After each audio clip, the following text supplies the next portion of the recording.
Hey guys, what's up? Welcome back to the channel. Welcome back to No Huddle Fantasy Sports. Hope you're all doing well. This is the MLB DFS Slurve video here at No Huddle Fantasy Sports. We're talking main slate specific DFS baseball. Today is Friday, September 25th, 2020. We're going to talk pitchers, stacks, individual bats, everything you need for tonight's 9-game main slate over on FanDuel. If you're playing on DraftKings, this video, of course, is more specific to FanDuel pricing, the FanDuel platform, but a lot of the analysis, the reasoning behind the picks, the pitchers, the bats, the stacks, all of that does apply. So hopefully this is enjoyable and helpful for you there too.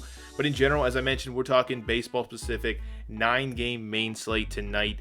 A little bit of a shorter slate in general, one of the weird ones. We only have a couple of days of baseball left, so you're seeing some double headers, and that's what's happened tonight. We went from, I think, an 11-game slate, which got knocked down to a 9-game slate due to some double headers. But in general, if we bounce over to the Daily Fantasy Nerd Lineup Optimizer, again, I preach this in every single video, an underrated, not a lot of people use it, optimizer, both for baseball, MLB, and NFL. Check it out, affiliate link down in the description. It does help the channel. You do get a free month, so it's basically no harm, no foul there for you guys. But in general, if you look at the slate, the outlook here, there is no real weather concerns. 9 games, as I mentioned. If we're talking specific Vegas totals, you can see at the top here, only 3 teams tonight projected above 5 runs. So it is a little concerning. There's less of a clear path to pick stacks, to pick bats in general. But 2 of the teams are familiar teams at the top here. Atlanta, New York Yankees, sitting at 5.63 and 5.51 runs, respectively, for tonight's games. Houston is the 3rd team playing on the road in Texas against the Rangers, 5.08 runs projected there. Now, on the other side of the coin, when we're talking pitching, where we want to look to, focus on teams that project less than 4 runs on the night. That's how we want to select our pitchers, or at least that's a good starting point. You can see here several teams, to be specific, 3, 6, 8 total teams projected below 4 runs tonight. That's Miami, Texas, Cincinnati, Detroit, Chicago White Sox, Seattle, the Angels, and the Pittsburgh Pirates. Pittsburgh Pirates projected below 3 there, so certainly an interesting option if you're looking at the Cleveland pitcher pitching at home versus Pittsburgh there. But in general, it's not one of my favorite slates. I'll be honest with you, these last couple of days, the last week or so of baseball has been a little rough from a DFS perspective, just given the fact that there's a little bit less interest than usual. Some of the contests are starting to dwindle down to almost nothing. You're seeing smaller contests, less and less contests on the sites. And of course, we're wrapping up the baseball season. I think only 2 or 3 total games left for each team, although there are some tight races. So teams, at least at the end here, should be in it to the end, which should be exciting for DFS and help us in terms of keeping basically teams engaged as we continue to put money up on their behalf. So let's start, as always, with the pitcher position. First, let's navigate to baseball here, MLB on FanDuel. We're sticking with the full roster, full game slate. 7:05 is the starting time. Doesn't really matter. We can select any particular contest because we're just going to walk through every position as normal, or should I say, we should walk through pitchers first, stacks, and then we'll talk individual bats. And I'll keep this one short and sweet. As I mentioned, only 9 total games. Clearly, I'm delaying here, stalling out as we wait. But you can see here, there are some interesting pitching spots on the slate for tonight. A couple of guys towards the top here, 3 specifically, 4 if you count Berrios. But Yu Darvish standing out at 11,200. He is pitching on the road tonight in Chicago. For that reason, I don't like him on the road, and I don't like to attack Chicago White Sox with pitchers. They're pretty good versus righties. I think they're actually top 10. They're clearly really, really good versus lefties, so certainly not a spot I want to attack with a pitcher. I'm going to be skipping over Yu Darvish. I think you can get just as much value out of other pitchers. Carlos Carrasco, though, definitely stands out, pitching at home for Cleveland tonight. He's 10,800, so he is relatively expensive. As I mentioned, he's pitching against Pittsburgh on the road here. The matchup is great for Carrasco. He's pitched very well this season altogether. A lot of the Cleveland staff has in general. You can see a 2.9 ERA on the season. He's coming off a 64-point performance against Detroit. Detroit, a very similar team in the sense of Pittsburgh. They strike out a good bit versus righties. They're not very good versus righties. Pittsburgh right in line with them, if not worse. So again, another good spot here. The guy has gone 6 or more innings in his last 5 starts, which has been absolutely excellent. As a result, he's gotten a quality start in every one of them. The downside is he doesn't have a lot of W's, a lot of wins, only 3 on the season, even though he's pitched a good amount, all things considered. Only has 1 win in his last, 6, 7, 8 games here. Cleveland struggles offensively this season. It's a little bit of a disappointment. Hopefully not tonight versus Pittsburgh. Actually, I'm interested in the Pittsburgh side of pitching too, a little bit from a tournament perspective, which we will talk about. But in general, that's the only downside to him. He is pitching at home, but the win is always in question in the sense that Cleveland does not put up a lot of runs. And to show you guys specifically what I'm talking about in terms of a matchup, as always, check out FanGraphs. This is sorted against right-handed pitchers, lineups, teams specifically versus right-handed pitching. You can see dead last in all of baseball is Pittsburgh, 61 WRC+, 261 WOBA, only a 125 ISO. So there's very, very little power in that lineup. It's not a threatening lineup at all. They strike out at a healthy 25%. If we come back to the optimizer here and focus on Carrasco, he's projected 7.5 Ks on the night. I talked about it earlier. Pittsburgh is number 1 on the board, or should I say last on the board, with a 2.90 implied run total, below 3, a really, really attractive number. So by and large, Carrasco is my favorite pitcher on the board. You can also see here he has a 29% strikeout rate. That's on the season, so that's an excellent strikeout rate. Anything close to 30 is absolutely excellent. I really like the spot. I think it's a safe spot for Carrasco. Let's just hope he can get some runs behind him and possibly get the W here. Kershaw is an interesting spot, but he's just kind of sandwiched somewhere where I'm not really interested. I always enjoy taking Kershaw, especially at home. The Angels are certainly not having a great season. They are a top 10 team versus lefties, though. So from that sense, at nearly $10,000, I would just rather go to Carrasco, spend another $1,000, or possibly come down to Berrios here. The deal with Berrios is he's a very, very high risk, high reward type of picture. You can see having a great season, 5 wins, 3.72 ERA, but you see spots of 40, 55, and you also see spots where he gets 18 and 26, 21. Very, very up and down. So far for the season, as I mentioned, he has a decent strikeout rate. He's actually a high strikeout guy at times. Coming back to Daily Fantasy Nerd here, he is not ranked very high, but I just wanted to show you guys, he's not heavy and high on my radar, but a lot of people are interested in him. The good news is, his opponent, Cincinnati, only projected 3.85 runs on the night. I do like the fact that he is pitching at home, but he's only projected 5.5 Ks. That is concerning. And his strikeout rate on the season is 24%.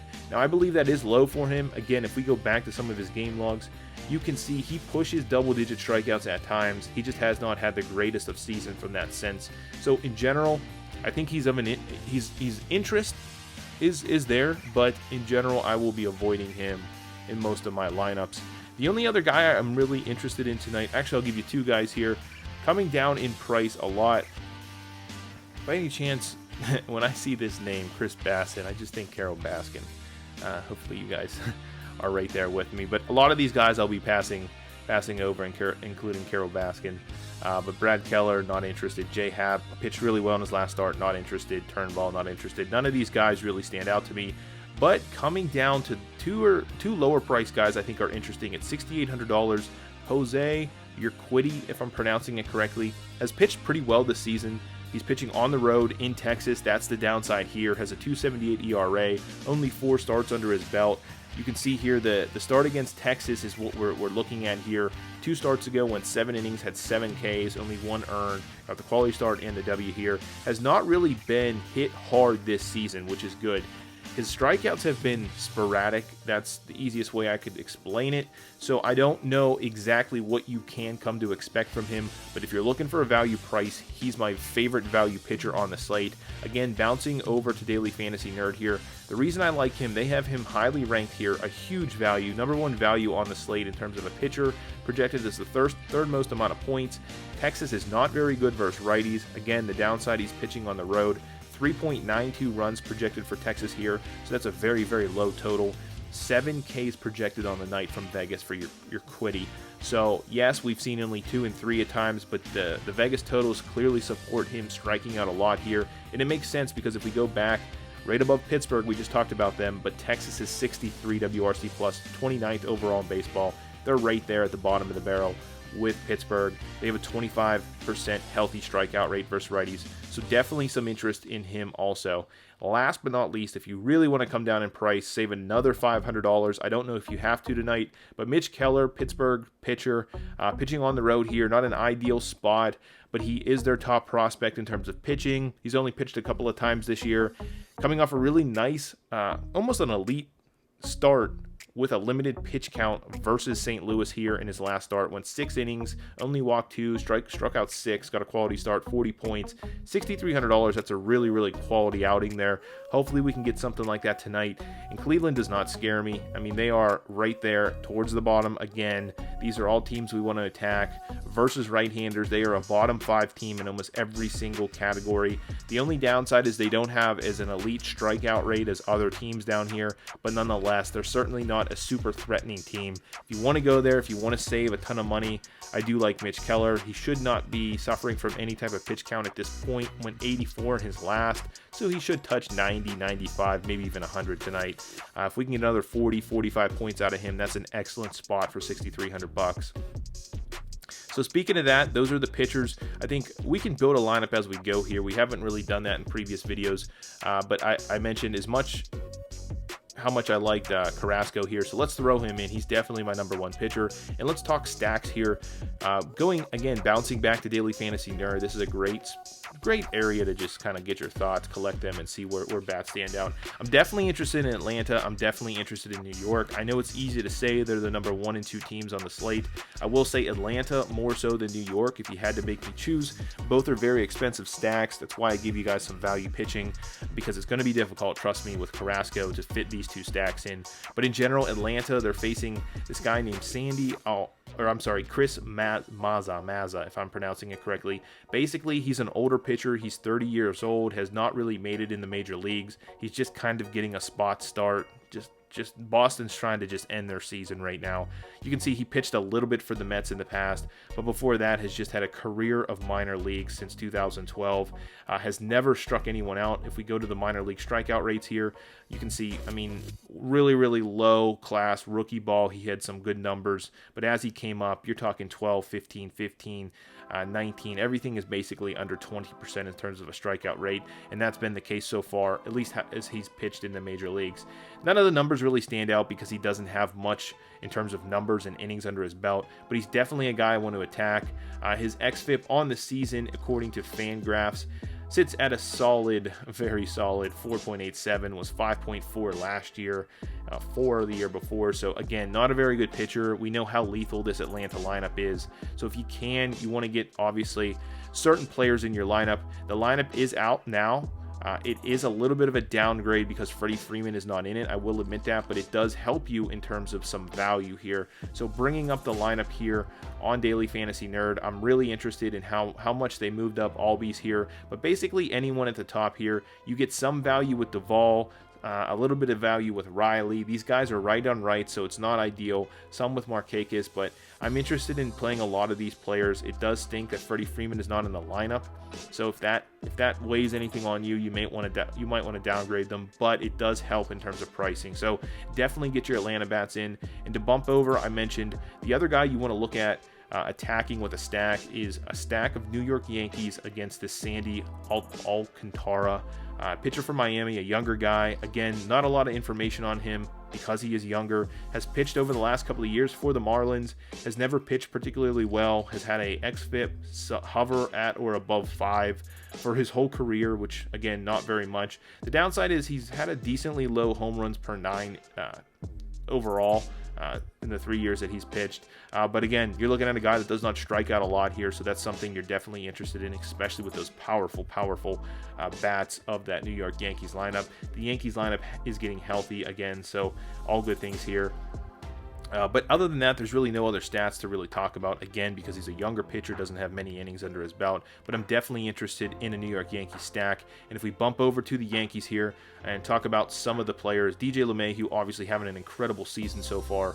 I think he's about to win the batting title. I was just talking to friends about that. So pretty interesting spot for him, winning the batting title with about 40 games played. So however that makes you feel. Aaron Hicks, though, seems to be the value always, hitting middle of that lineup, $3,200. Stanton, $4,000. Judge, $4,100. Luke Voigt, $4,000. Again, all these guys stand out. A ton of righties, of course, so it is a weird spot from that sense, but I definitely do like the stack of the Yankees here.